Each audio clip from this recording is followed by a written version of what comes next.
Hello, everyone. If you were out for a walk and you saw a bush on fire, what would you do? Shout for help? Call the fire brigade? You couldn't ignore it, could you? Well, in our story today, God used a burning bush to get the attention of someone. That's pretty amazing, isn't it? Well, something even more amazing than that happened. The bush. No, I think we're better read the story. Let's open the book to the Bible story called The Burning Bush. God's people, the Israelites, were slaves of the Pharaoh in Egypt. He gave them a very hard time, toiling away, making bricks for the pyramids, and they were very miserable. It just gets worse. We Israelites came to live in Egypt, and what happened? The Egyptians made slaves of us. It's terrible the way they treat us. They make us work all hours and... I know. What can we do? Who's going to help us? Where are all these complaints coming from? Oh, it sounds like my own people, the Israelites. I promised that I would look after them. No, I can't leave them in Egypt like this.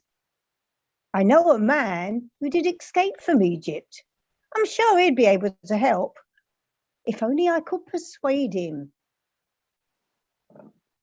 Our scene changes to where Moses is keeping his sheep on the holy mountain, not far from Egypt. That's very strange.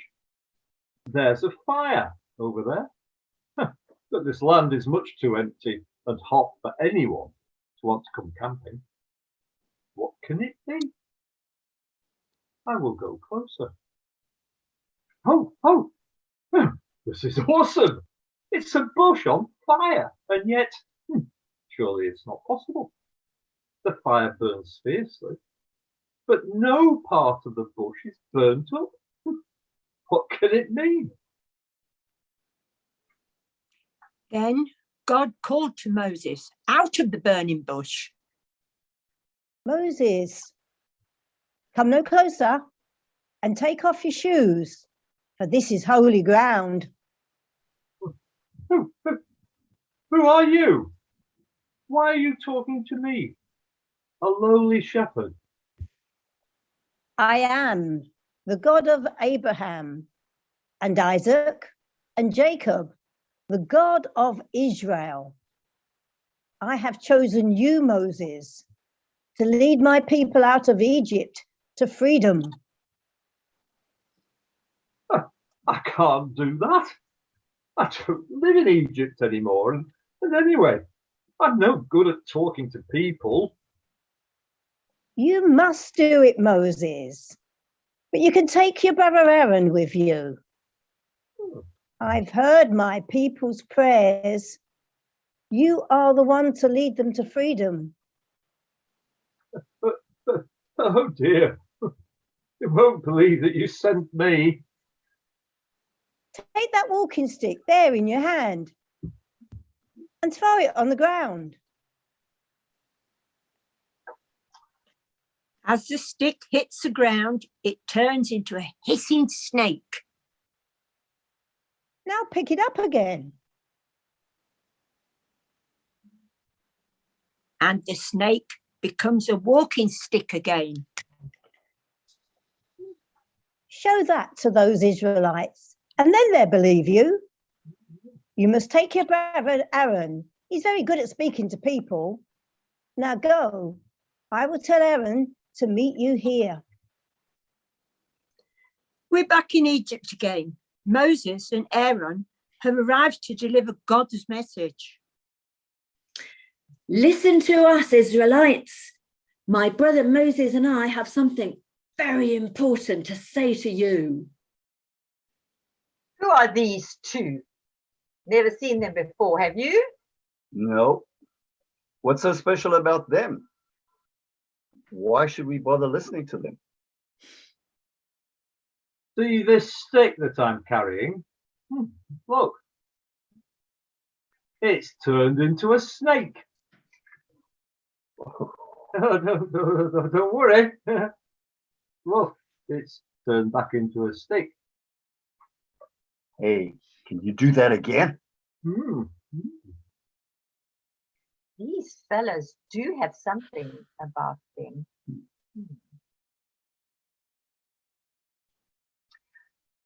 Now listen, you people, because the Lord has sent us to you. He has heard your prayer, and he has chosen Moses here to lead you out of slavery, out of Egypt, and find you a country of your own. That's right. A country where you can all live well and be free. Do you know, I think we have to believe these people and do what they say. Yes, it seems the Lord has sent them. I'm going to follow Moses and get to this land of freedom. I can't wait. Moses said, I can't do that, and had all sorts of excuses. But we know from the Bible that he did do the job that God asked him to do. He went to Pharaoh in Egypt, and eventually Pharaoh let God's people go. But it wasn't easy, and it took a lot of courage and determination. Moses knew he wasn't the brave, bold sort. He thought he couldn't do the task God gave him. But with God's help, he could.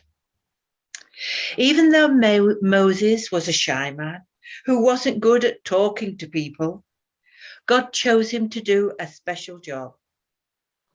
Think about a time when you have thought, not me, I can't do that.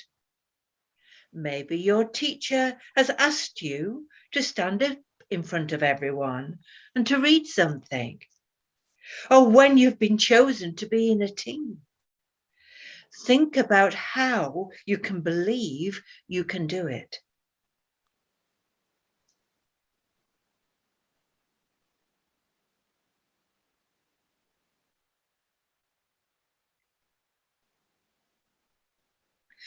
Now I'm going to say a prayer.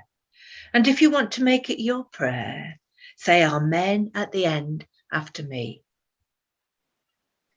Dear God, when we are faced with a task that seems much too big for us, help us to remember Moses.